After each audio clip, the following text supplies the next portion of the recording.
I will brief my experience for maybe 15 minutes, and then we'll start question and answers, and you can ask me whatever you want. First of all, I would like to start with some questions that I have been always asking, and that those questions were the trigger for this experience. The first question is about God. Who is God? And of course, I was always asking if God is existing. And if God exists, why can't we see him? Why can't we touch him? Why can't we hear him or communicate with him? And the second question was, as a Christian, I was always asking about our faith. We believe in God. Exactly who is God? And the bigger enigma was in my life, the Holy Eucharist. I was always thinking, what is exactly the Holy Eucharist? Is this the real presence of Jesus in it? Is this God? Because, we are always accused of worshiping a piece of bread. So as a child, I was always asking about our faith. Who do we believe in? Who is our God? Who is Jesus Christ? Who is the creator? And the second big question in my life was, what is the meaning of our lives? What is the meaning of life? What are we doing on this planet? What is the purpose? Where are we going to? So those questions were triggered by the presence of my grandpa at home. My grandpa was a priest. And I was always watching him doing his job, as I was saying, in the church.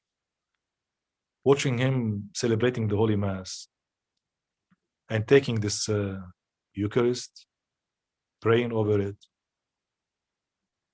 singing, putting some incense, and spending one whole hour around this Eucharist and then giving it in pieces to the people in the church. And I was asking about this celebration. What's going on? Why is it so important to have this small piece of bread in our lives? And I started asking questions, and especially to my grandfather, who is the one in charge. So my grandfather didn't explain for me exactly what is it, but he said to me only a few words. He said that he prays for God, and God descend from heaven. He will reside in this small piece of bread, and people will eat him. And since God is love, in this way, love will be in their hearts, and then they will start loving each other and be holy. And he said that when you grow up, you'll understand. So I started growing up very fast. And I was always reading books, going a lot more deeper into science, because I loved science. And I tried to find those answers mostly in science and in the Bible. So I was always reading a lot of science books and reading the Bible every day and searching for answers to my big questions about God, our faith, and then the meaning of our life and the purpose of life. When I was 13, the war started in Lebanon. I was a young teenager, like all the youngsters of our countries. We took our weapons and starting defending our churches, our villages, our monasteries. And we went into maybe the ugliest game on earth, which is war. And we were living daily experiences with death. So death was always close to us. And life became serious when I was very young to understand the meaning of life. So I was always asking, what will happen tomorrow if I die today? Where will I be? Is there some place where will I be, or it's the end? And this question of faith in my life became so serious that it became the center of my life. Everything in my life started turning around this big question of our faith. And I started reading more books and more experiences. So I was always looking in whatever I do in my life. I was always searching for answers for the meaning of my life and answers about God. So I used to go to the church, watch the priest, because my grandpa died at the beginning of the war. So every time I go into a church, I was watching the mass and amazed with what is happening and not understanding anything, just trying to find scientific answers to big spiritual questions. So my life was built on 3 tracks. The first track, I was studying at school and then at the university. The second track, I was fighting during the war. And the third track, I was always praying and reading the Bible. And I was hoping that on one of these tracks, or maybe 2 or 3, I'm going to meet God. So either I will get killed in the war and then I will meet him directly. This is the shortcut. Or I will discover him in science. So maybe some equations will lead me to know about God. Or he will reveal himself to me in the Bible and then I will discover him. So I was training in my life on these 3 tracks and always hoping, praying to know more about life, about the purpose of our lives, about the meaning of life and death. And during the war, I started asking why there is death. Why do people die? And many questions that were everything in my life was around these questions. And then I specialized in the engineering school in Lebanon. I studied electromechanical engineering, and then I went to London to study the nuclear engineering. I get a scholarship. And then I studied the nuclear engineering not to work as a nuclear engineer, just to know more about the universe, about the composition of the matter, about how the universe is running, how is it functioning.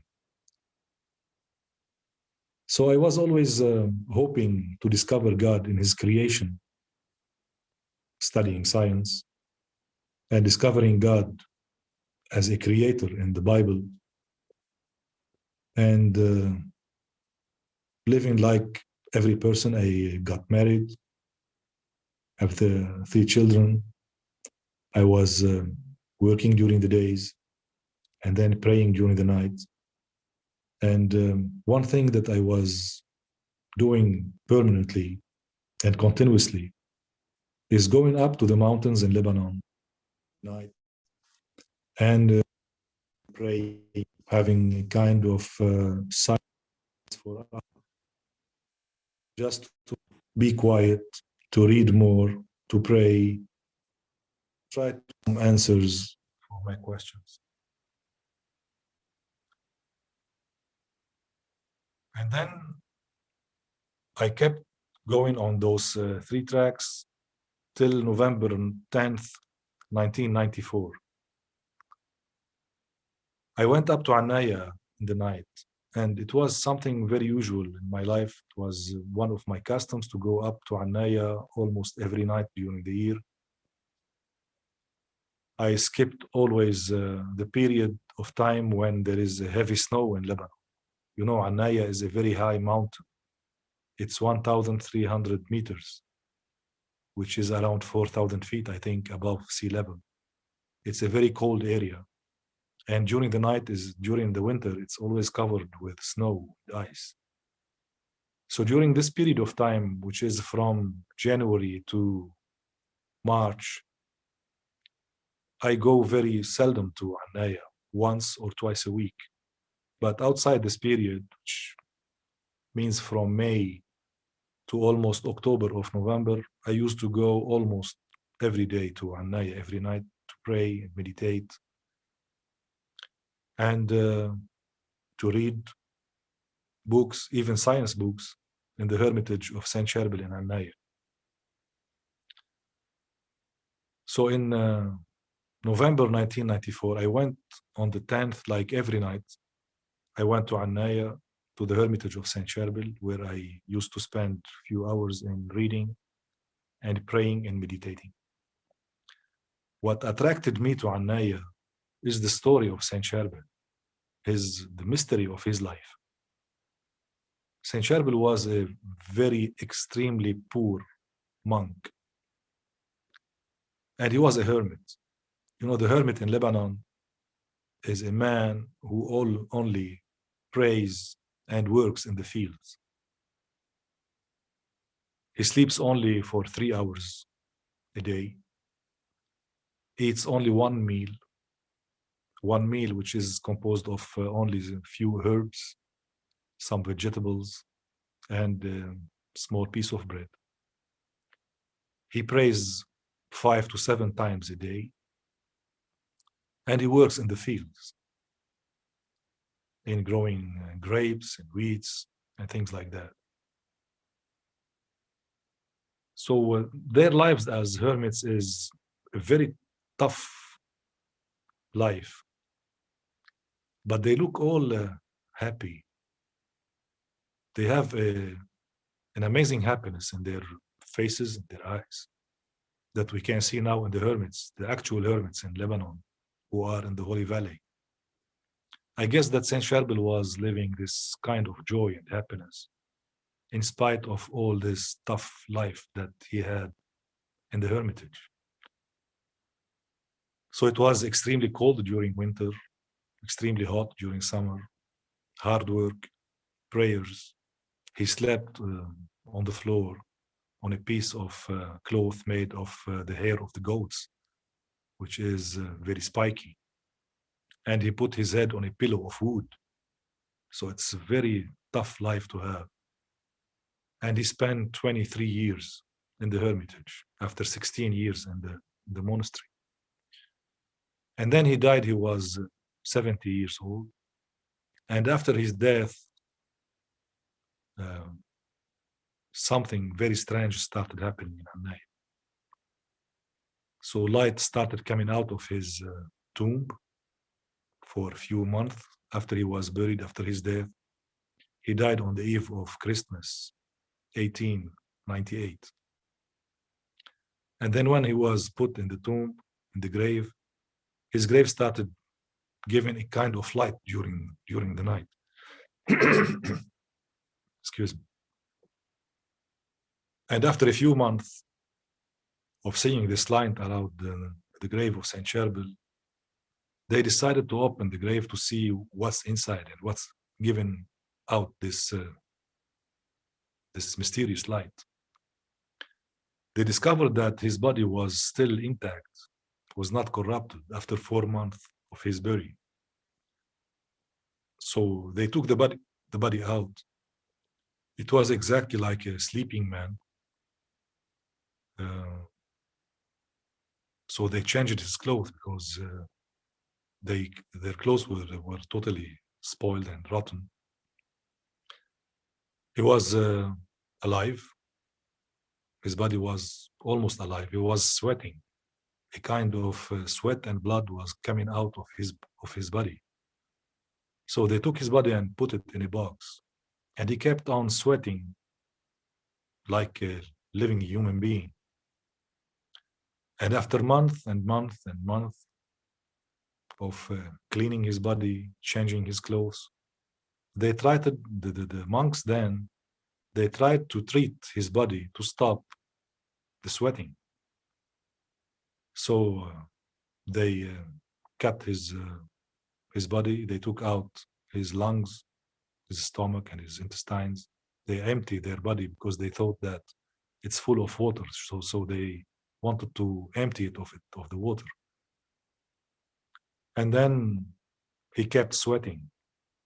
They put it in a kind of chalk, white chalk, so maybe to burn his skin to stop sweating. And despite of this chemicals, he kept sweating. And they tried many things to stop his sweating, they couldn't. So they put him finally in a kind of iron box and buried him again until 1965. So he kept 67 years sweating. And the kind of sweat which is coming out of the body of Saint Charbel was a mixture of plasma, water, and blood for 67 years. So the estimated quantity of liquid coming out of the body of Saint Charbel was at least between 1,000 liters and 30,000 liters. So it's a huge amount of liquid coming out of a dead body. So for me, this was a scientific mystery that should be resolved. And which is more important is the presence of Saint Charbel in Lebanon and in the world. He started hundreds and thousands of miracles all around the world, healing people, helping people, talking to people, performing a lot of miracles in the lives and changing lives of people. So this personality attracted me to go up to Anaya because I thought that Saint Charbel may help me getting closer to God or solve this mystery of God. I was always asking him because for me he was on the other side of existence.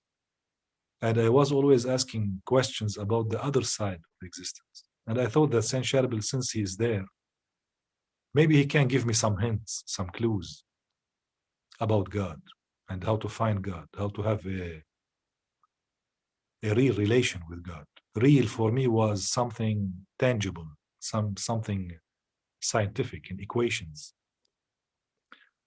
That's why I kept going up to Anaya, almost living in his hermitage. I spent many nights in his room, sleeping on his bed. And I said that his bed was a kind of piece of cloth and a wooden pillow. I tried to feel what he was feeling when he was sleeping in this tiny cell.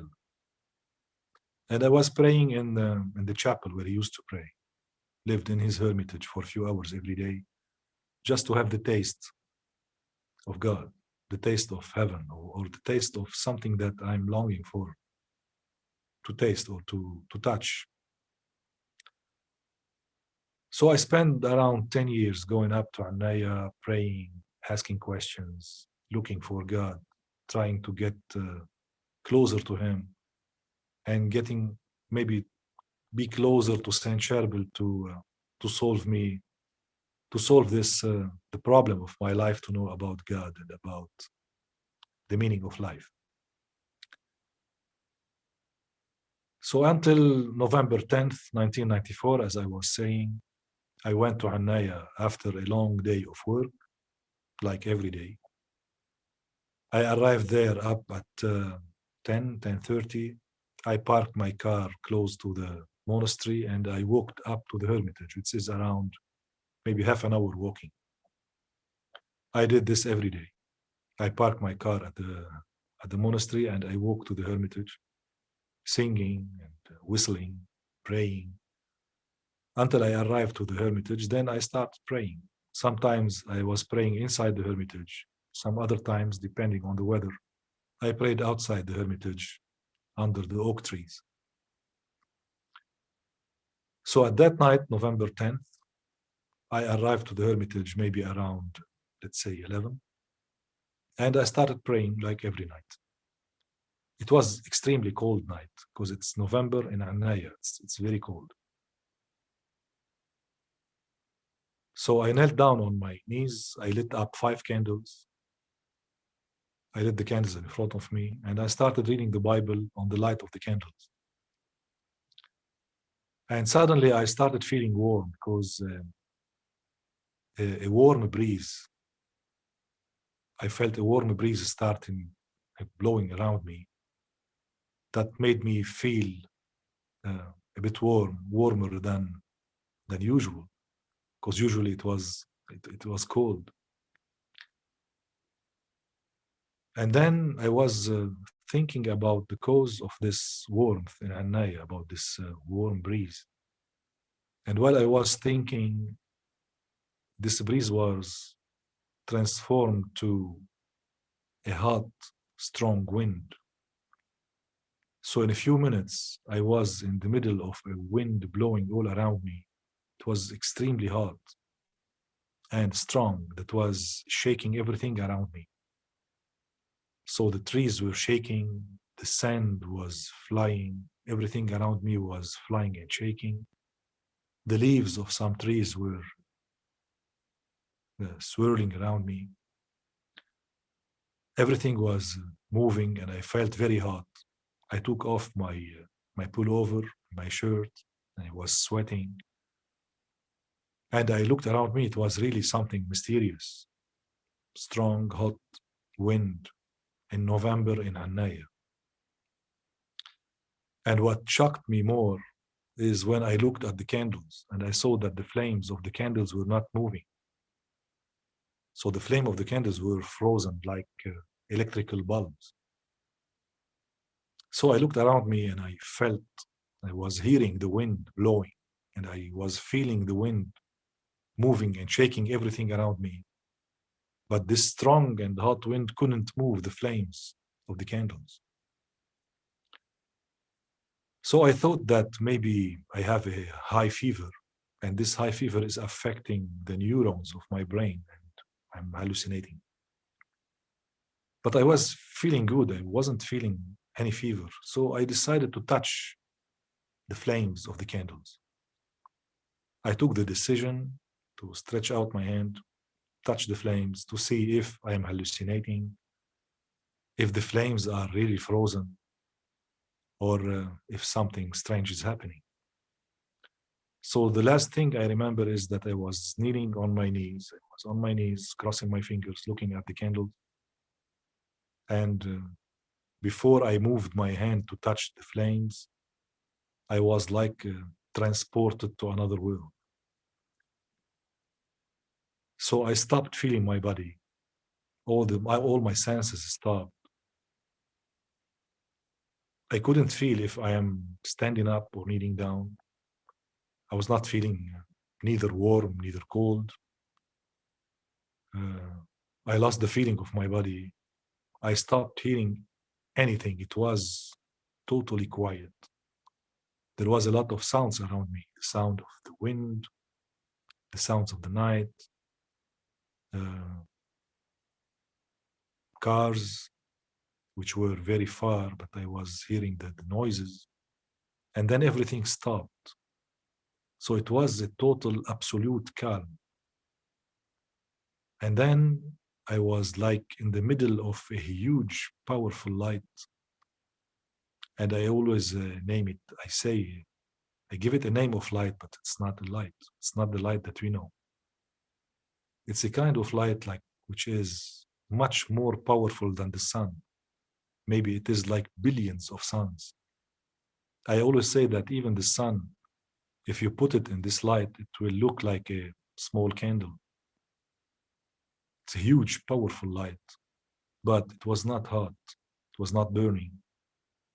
And in spite of the power that is in this light, it didn't hurt the eyes. So my heart was not dazzling. I could look at this light for forever. So it was not hot. It was not burning. It was not dazzling the eyes. So pure, so beautiful, so huge. It was like the volume of the whole universe. It was so beautiful, and it was like a huge crystal light. It was like a crystal. It had no color. It was not white, nor yellow, nor warm. It was so pure, like crystal. And I started feeling the presence of someone. I felt that someone is present. I couldn't see him because I see only light. And I couldn't hear anything because I had no ears then. But I felt the presence of someone. I felt that someone is here. So the first thing I said to myself, I said that I'm dreaming. So then this presence talked to me and he said, no, you're not dreaming. And he was talking to me in a very strange way. He talked to me without words, without sentences, without a voice, not in any language. He was not talking neither Arabic, nor English, nor French, nor Spanish, nor Syriac, nothing. Something. There was no language, no words, no voice, but extremely clear, much more clearer than words or sentences or languages. He said to me, you're not dreaming, in a very miraculous and mysterious way. Then I said to myself, maybe I'm not conscious now. Something happened. Then he said to me, no, you are conscious now. You have never been as conscious as you are now. In the same way, he was talking without talking, without words, without a voice, without any language. Then I started asking a lot of questions. I was kind of shocked, and I had thousands of questions in my mind. But the most eminent question was, who are you? Who is talking to me? And when I asked this question, who are you? Who is this light? He revealed himself to me in his way. So he didn't show me his face. He didn't tell me his name. But he made me feel him. He invaded me. When I asked, who are you? I felt something invading me, and something made me feel the most beautiful feeling that a human being can feel. It was a mixture of an extreme joy, a very deep feeling of peace. And above all, it was a huge, undescribable feeling of love and tenderness. And then a lot of power. And after I felt this feeling, and after he invaded me, he said, okay, this is me. So he revealed himself by himself, with himself, in himself, and made me feel him. And then when I felt this feeling and I felt his presence, I stopped asking questions. And I didn't want to know anything, to do anything except being as we are. I was so happy that I didn't want to lose him, and I didn't want him to leave. So I said to myself and to him, I was speaking to myself, and I said to him, don't go. And if you want to go, take me with you, because I was so happy. I was extremely happy. I wanted to go with him and to be with him. It was so beautiful to have this feeling inside of me. And then, of course, he was knowing everything which is going inside of me. He said, I'm always everywhere. So he said to me, like every time, in all the times, I'm everywhere. And then he left, and I found myself again outside of the hermitage, in the darkness, in the cold. I was shivering from cold. I looked at the candles, and I saw that they were totally consumed. I looked at my watch, it was 3:35 in the morning. So I realized then that 4 hours passed like a second. And I was more and more amazed. I still have this beautiful feeling in my heart, inside of me. I was extremely happy. I cannot describe the kind of happiness that I had at this moment. So I put on my shirt, my pullover again. I took the remaining of the candles, put them in the bag with the Bible. And I took all my stuff and went back to my car and then home. But while I was going to my car, going down from the hermitage to the monastery, I was feeling like flying, so happy, feeling this love in my heart, this power, this joy, this peace. And while I was walking, I started feeling something warm and a slight pressure on my left arm. I didn't pay a lot of attention to this feeling because I was thinking about what happened, about the light, about the hot wind, about the feeling that I have in my heart, about the communication that happened with this being. But when I was walking, I started feeling something. I was feeling that my sleeve is sticking to my skin and something is rolling down from my arm. And when I arrived to my car, I lit up the lights and I saw when I looked at my arm that there is 5 fingers printed on my arm, engraved in my arm, and blood and water are coming out of the fingers. So I was shocked again and again. I started touching the fingers. I couldn't feel any pain in spite of all the blood and the water which is coming out of it. So I thought again that maybe I'm hallucinating, something strange is happening that I cannot understand. That I was so happy that I disregard everything else. I went home. The first person to see those fingers was my wife. She was surprised and she made the sign of the cross and looked at me and said, "Whose fingers are these?" So I told her very quickly and briefly what happened. And we were both amazed and surprised.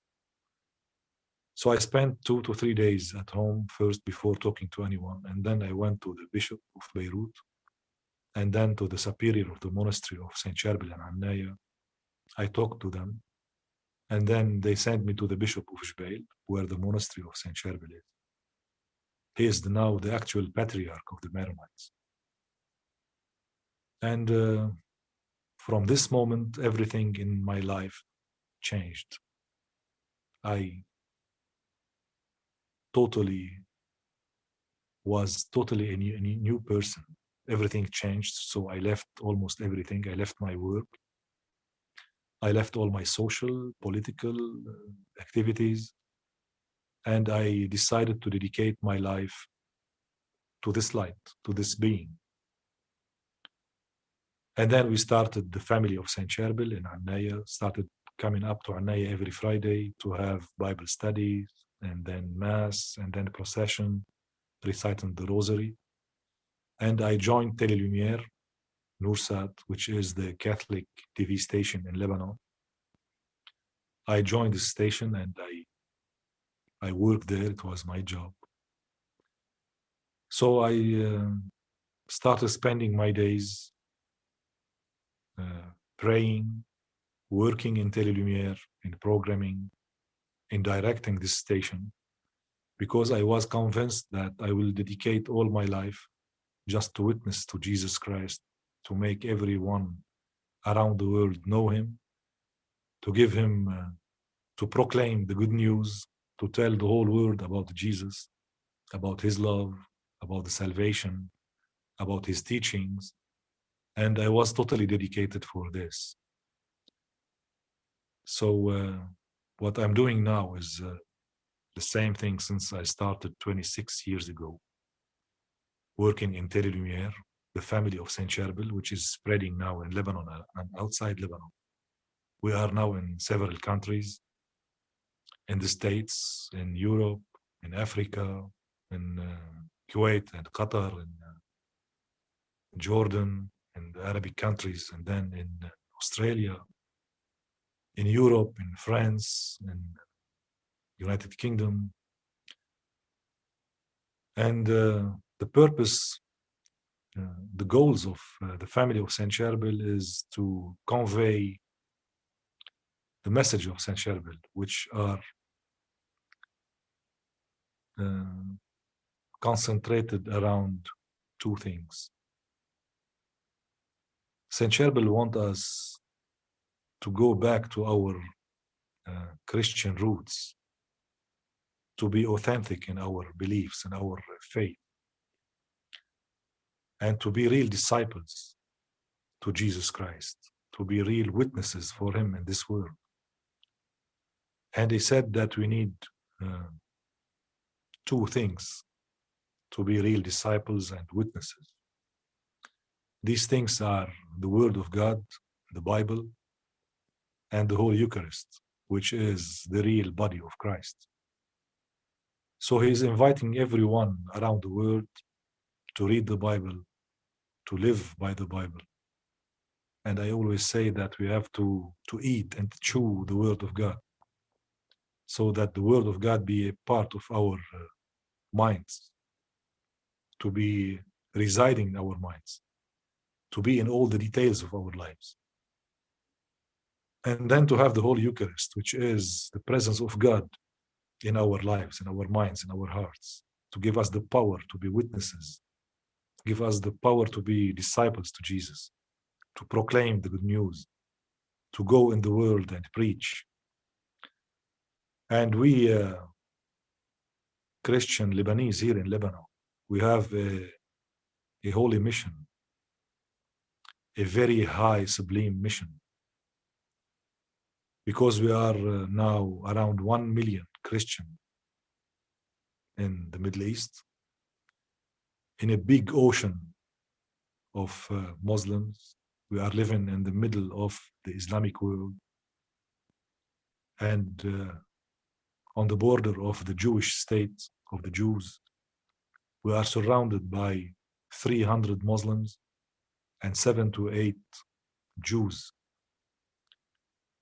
The mission of the Christians in Lebanon is to preach and to be witnesses to Jesus in this part of the world, to tell the Muslims about Jesus, to preach them, and to tell the Jews about Jesus and to preach them, to be real witnesses to Jesus, to be like the first disciples and apostles, to proclaim the good news, to tell them about the resurrection, about the salvation, to baptize them. So this is our mission. And Saint Charbel is roaming the world, performing miracles, maybe to open the eyes of the world to this part of the world, which is Lebanon, for their mission, and which is much more important, to make people know Jesus Christ, to know about Jesus and to accept Jesus as their Lord, their Master, to save their souls. So Saint Charbel wants these two things: the saving of the souls of people and the glory of God. And this is what we are working on now. So the same experience was repeated with me more than 40 times now. So I go through the same experience once or twice a year. And every time I see the same light, I go through the same experience, I feel the same feeling.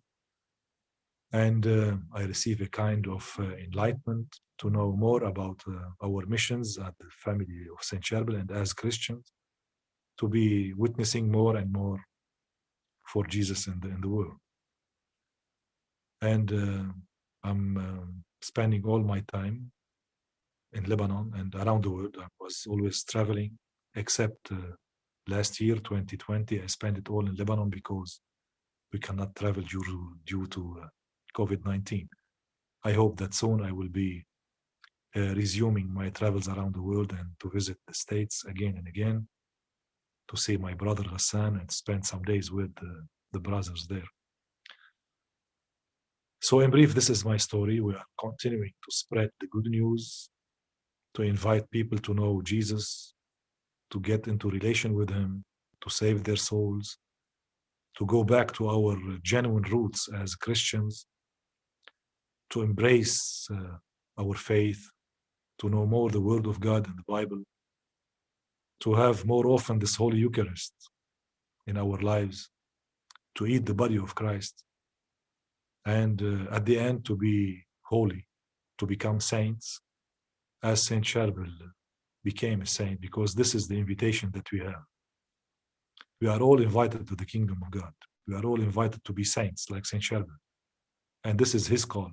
This is a wake-up call for the Christians in the world and for the non-Christians in the world to know Christ, to change their lives, to have a faith in Jesus resurrected, to have faith in Jesus as a Lord and Master, to have Him as a Master of our lives, and to work diligently, to be our motto or our objective is to be monks in the world, which means that we have to live by the gospel, by the word of God in the heart of this world.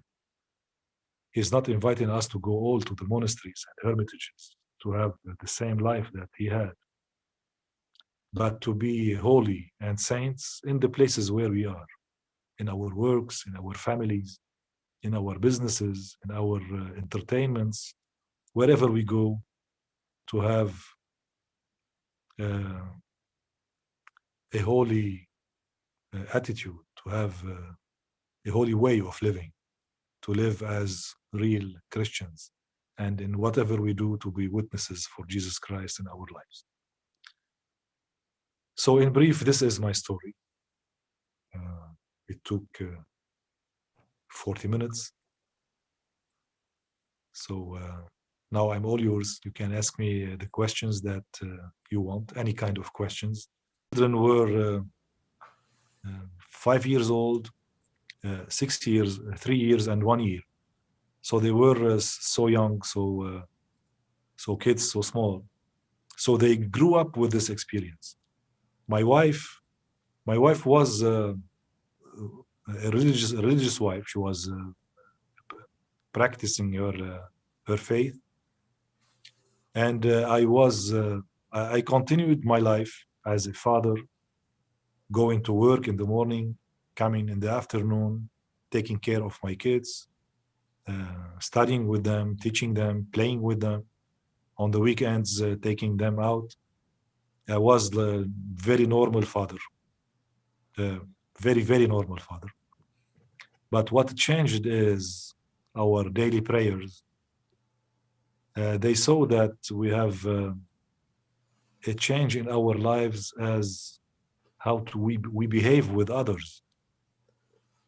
So something was very tangible is our love to the people who are dealing with us on daily basis. That's why my kids were always asking me questions about our tolerance, about how we are treating our neighbors, how we are dealing with strangers. They didn't notice a change because they grew up with this experience. So the change was inside of me and my wife first. And then our kids were growing with us. We were teaching them how to love, how to be tolerant, how to love Jesus, praying every night together, and then going to Mass so often. So the practice of our faith was like a bit increasing, but not very extraordinary. So we were very ordinary family, father, mother, and kids, living like all the people, exactly like all the families, but with maybe a more bit of prayers and something in the flavor of our lives. And the flavor is that this was put, I say, with more love, joy, and happiness in our family. And it's still growing. Now my kids are 33 and 30 and 27 years old. So they are Christians. They are practicing their faith. They know about the love of Christ. They are amazing young people among their friends, very loving, very lovable, and they're happy. So this is what every family should do. We are not doing something extraordinary. This is the ordinary life. To have a happy family, to love each other, and to love others. So I don't know if this is the answer to your question. Yes, thank you very much. Yeah, thank you.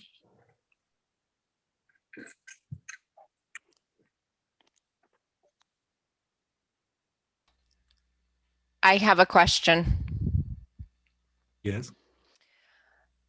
I know there are certain words of Saint Charbel that are in the book on his life, but there are others that have not been released or published, from what I understand.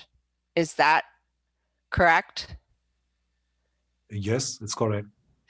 Will those ever be published, or will those remain private? No, they are on their way to be published. Okay. There is no private messages. Just they take the normal time to be published. Okay. Because there is a process that we have to do. First, my spiritual guide will have to read them first, and then to pass them to the bishop of the area, and after that to the patriarch, and then after the blessing of the patriarch, I have the authorization to publish them. Okay. So the last messages they did all this process. They finished their way, and now it's up to me to publish the new messages. Okay. Thank you. Thank you for everything you've done. Thank you, and Truly. thanks to our Lord. Yes. He Thank is you. the Word. Yes.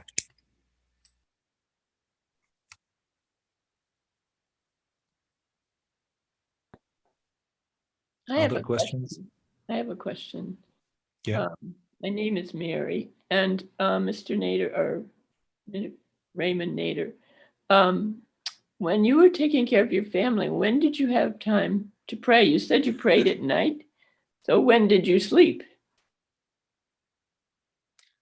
When we organize our day and our time, we will have plenty of time for everything. My day was divided into several parts. The first part was my work and at the TV station. And then afternoon, I spent 2, 3, 4, 5 hours with my family, like all the fathers. So I come home at 4 o'clock from my work. I stay with my family till 8, 9. And then I have from 9 or 10 o'clock till 2 o'clock, and after midnight for myself, to pray, to read, sometimes to talk to Hassan for hours on the phone. And we talk always after midnight. And I will have from 4 to 6 hours every day to sleep. And for me, it was enough, because I grew up sleeping 4 hours every day, because during the war we couldn't sleep a lot, so we were only sleeping between 4 and 6 hours a day, and it was enough. So we have between 18 and 20 hours every day to work within. So it's plenty of time for my work, my family, and for my prayer. Thank you. That helps. Thank you.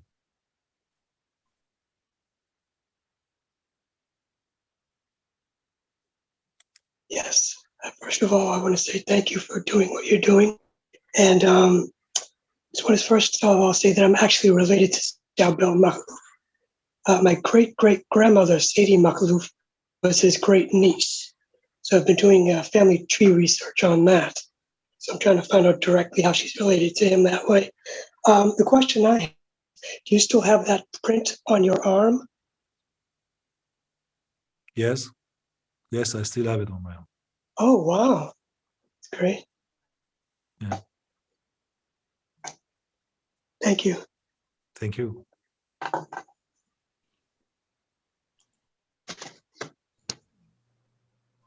Can I ask 2 questions? Yeah, go ahead. Okay, my other question is, I've always wanted to know about Saint Charbel's personality.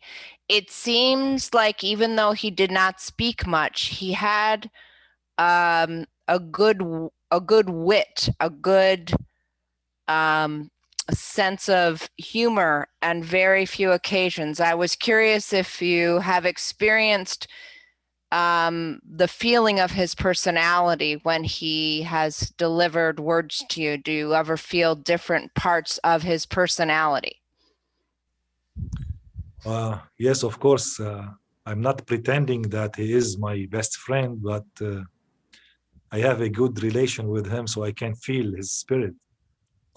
You're right, as you said, he has a very beautiful sense of humor during his life and his afterlife. His personality, he has a sense of humor. I feel that he's always happy. He has an extraordinary happiness. And at the same time, he is very tough and serious. Mm-hmm. So Saint Charbel is a mixture of love and tenderness and toughness. Mm-hmm. He is very tough in teaching and inviting us to have a serious life. He's very serious.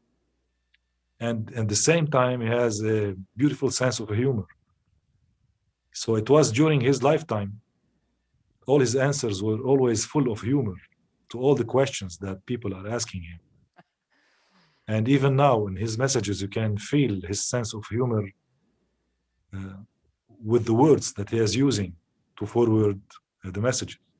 Mm-hmm. So he's very tender, very lovable, very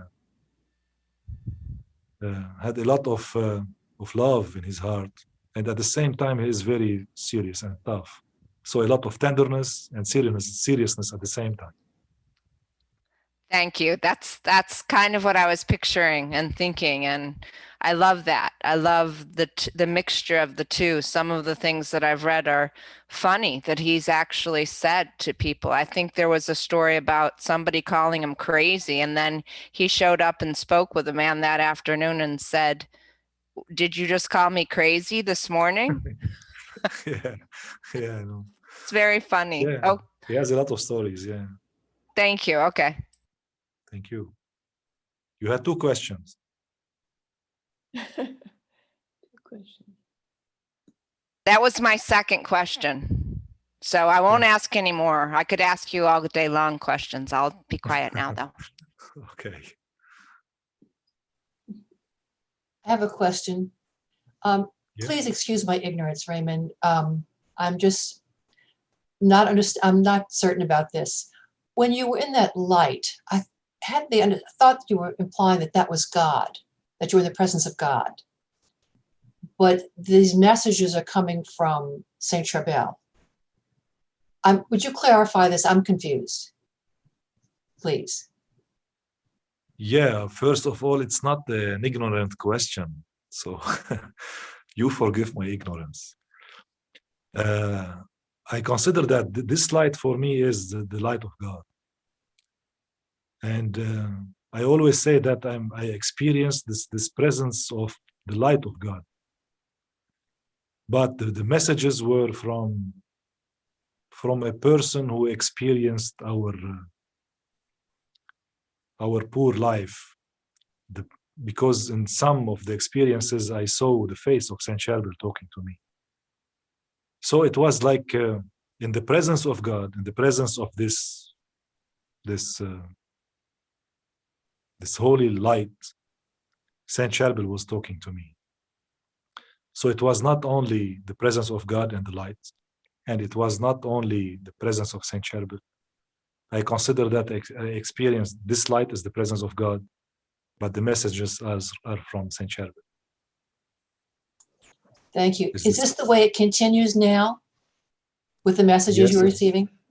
Yeah, exactly. It's the same. Okay. All right. Thank you. Thank you.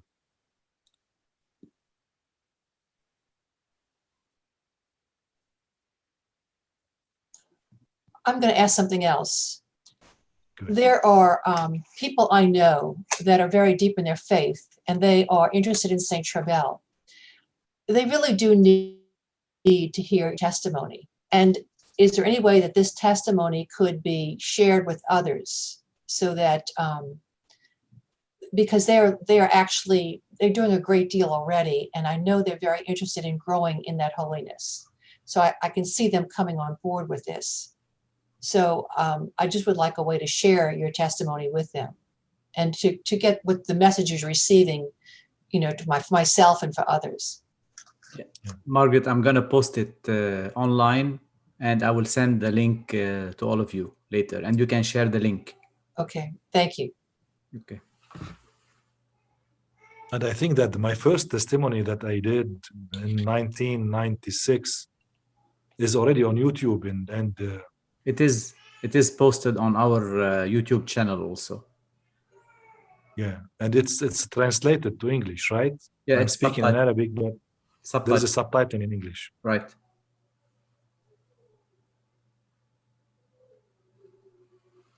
So it was fresh then. It was in the first year of my experiences. You can see me when I was young and speaking freshly about this experience.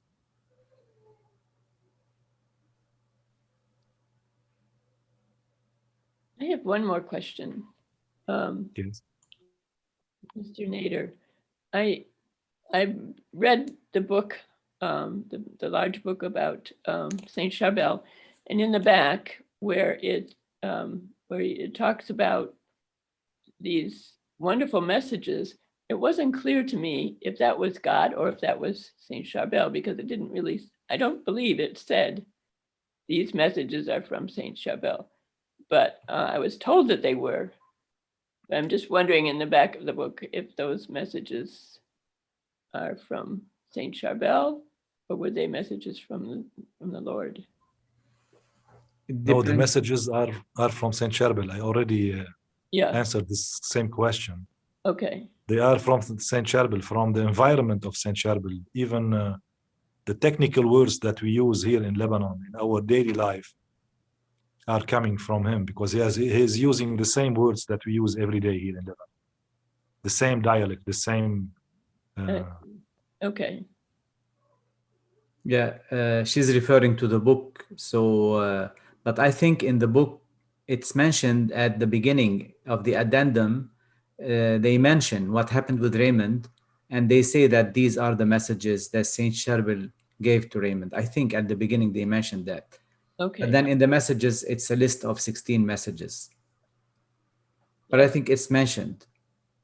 Okay. Thank you. Sure.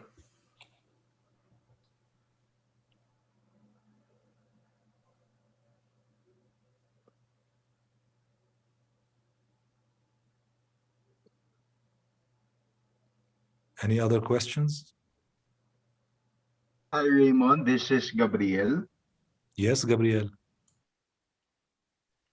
As you know, we are celebrating the 500th year of Christianity here in the Philippines.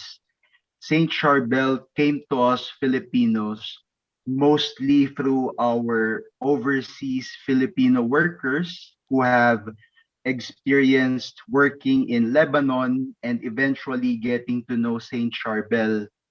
My question is, in these times, especially during this time of the pandemic, what is the relevance of Saint Charbel to us today?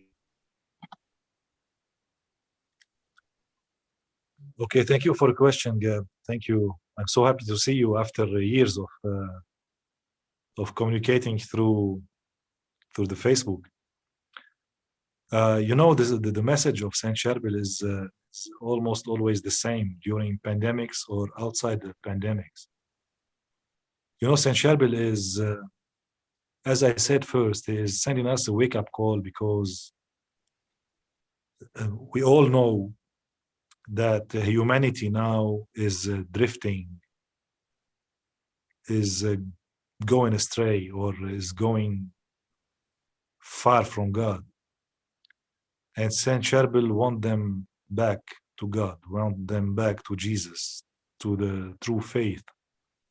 So everything what is Saint Charbel performing of miracles, messages, and all these things, the goal and the objectives are only the salvation of the souls, to get the people get back to the Lord, get back to Jesus, get back to their faith, to achieve the purpose of their existence. So this is the eternal, the permanent message of Saint Charbel and all the saints, just to show us Christ. They are showing us with their fingers, they are showing us Christ, to look to Christ, to get to know him, to get into relation with him.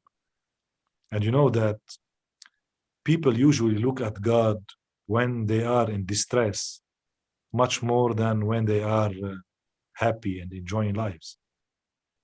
That's why during pandemics and during catastrophes, they are much more able to listen, to open their ears to the voice of God.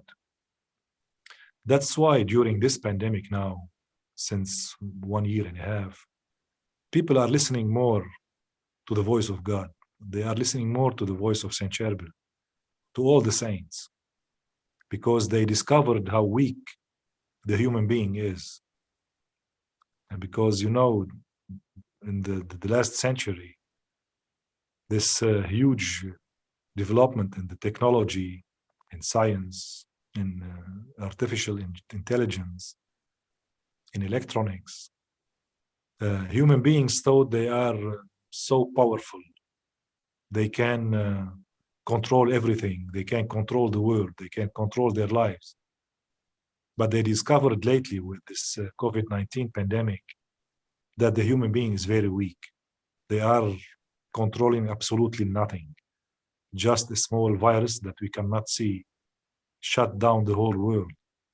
All the planes, all the trains, all the communications were shut down by an invisible, tiny enemy.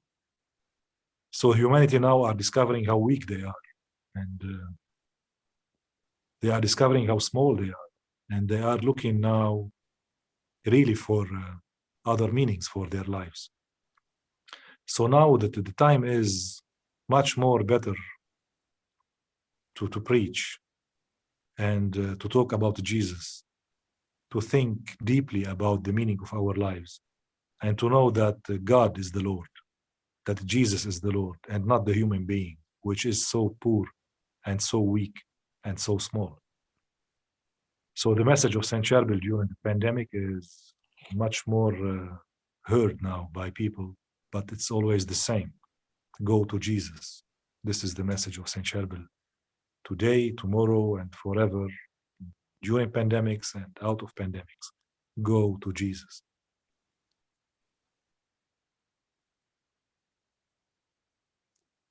Okay, Gab? Thank you, Raymond. This universal call to holiness has been very much impressed on us, especially during the Second Vatican Council, I must say.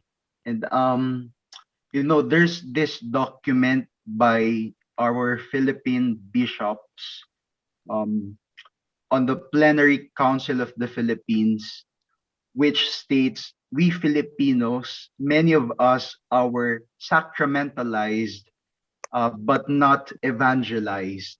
So perhaps you can share with us how we can effectively evangelize others and not only um, limit ourselves to being sacramentalized, but more importantly, to be really living up to the ideals of the gospel.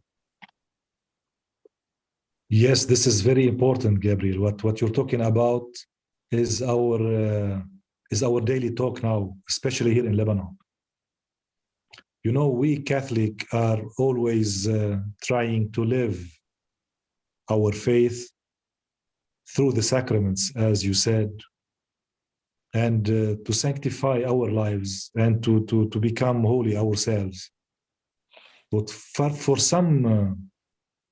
the last decades, we lost the spirit of preaching. We lost the zeal of preaching.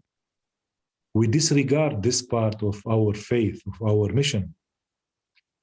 Now I think that Saint Charbel, what is doing, then this is very important what you said now, because this is one side, one important side of the mission that Saint Charbel is giving us today, is to keep working on our lives, to live by the sacraments, to practice our faith by living as I said, to live our faith through the sacraments of the church, but to not disregard the other part, which is much more important, which is, let's say, equally important: to preach, to go out, to talk about Jesus, to use all the means to let people know Jesus, to use the media, to use our daily lives, our communications, our powers, and everything that we have to preach, to get people to know more about Jesus Christ, to know more about our faith, to have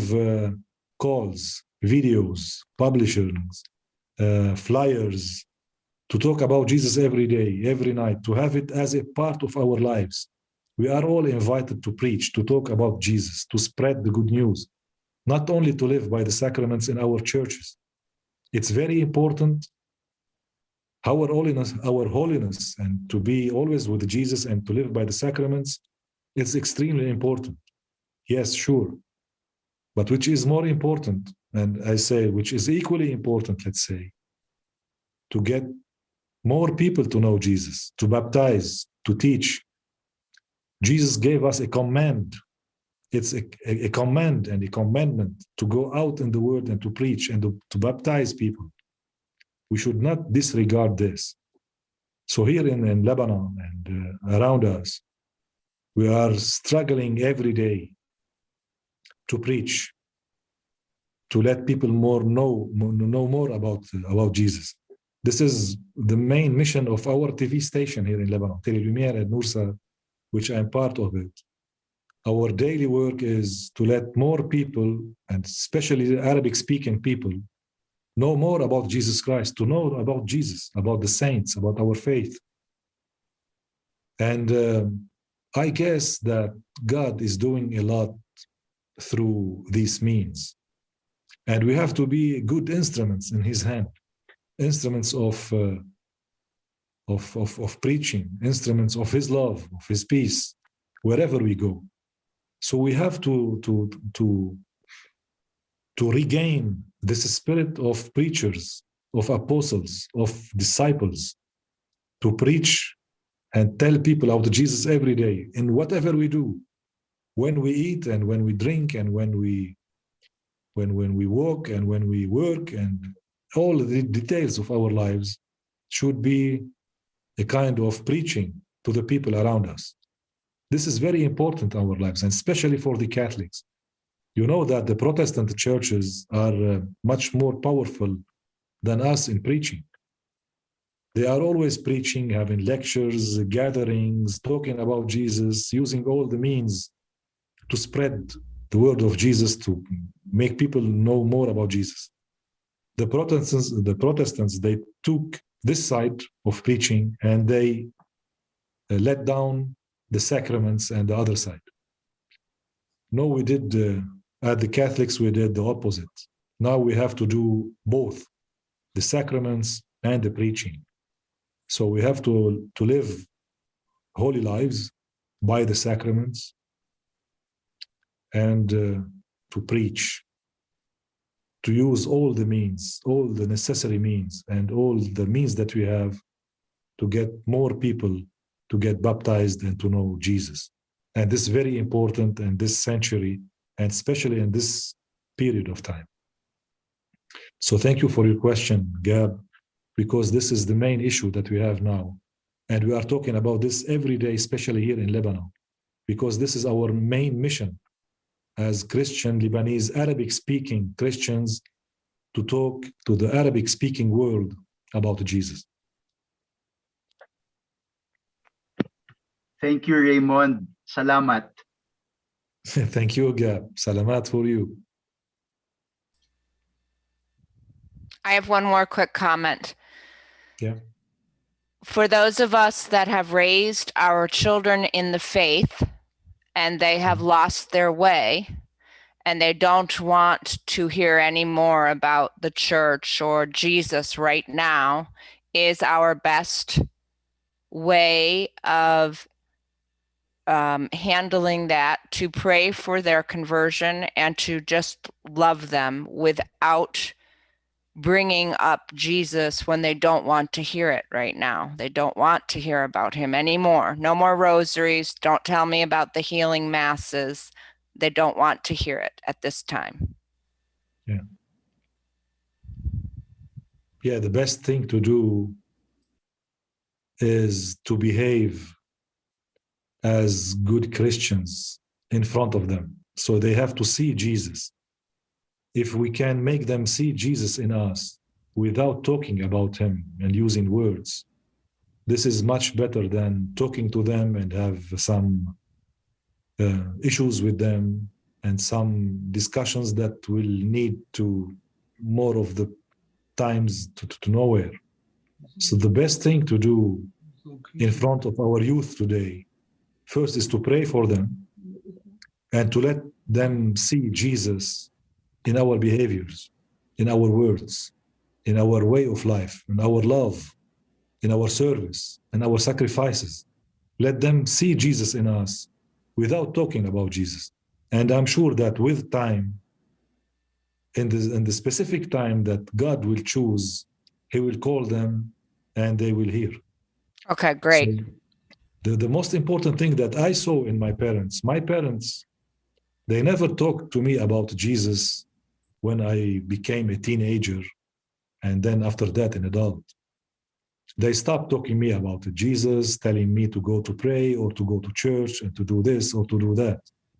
But I always remember my father and my mother praying in the evening, going to mass, loving people, forgiving, living sacrifices. And I was always seeing Jesus in them. And this is the picture that I have of my parents. I don't remember their words. I remember their behavior. Wow. How I was seeing them. I was seeing them praying, loving each other, helping people, serving people. And this was imprinted in my mind and in my spirit much more than their words.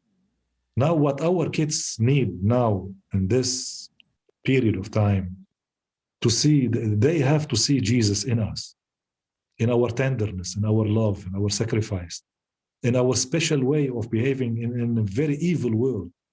When they see us facing evil with love, they will start asking questions about their lives and they will find the answers when God will choose the right time.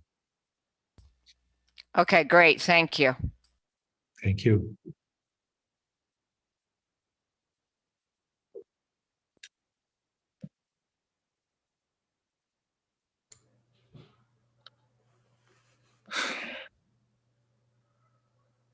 Any more questions?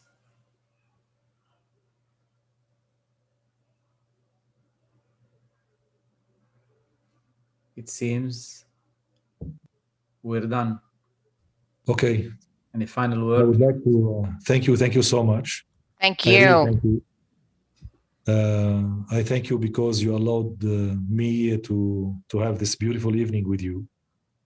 And I'm always happy to talk about God and to listen to the words of God from the people I meet with them. So it was a blessing for me tonight to hear you, to see you, to share with you the love of God, to share with you our mission in witnessing to Jesus in the world. So I thank God for this meeting, and I thank you so much for this beautiful meeting. I always be praying for you, and I will like to ask you to pray for me. So God may be always blessing us and helping us, giving us the strength to be his new disciples, his new witnesses in this world, in whatever we do, wherever we go, to be his image in this world, to let people see him through us.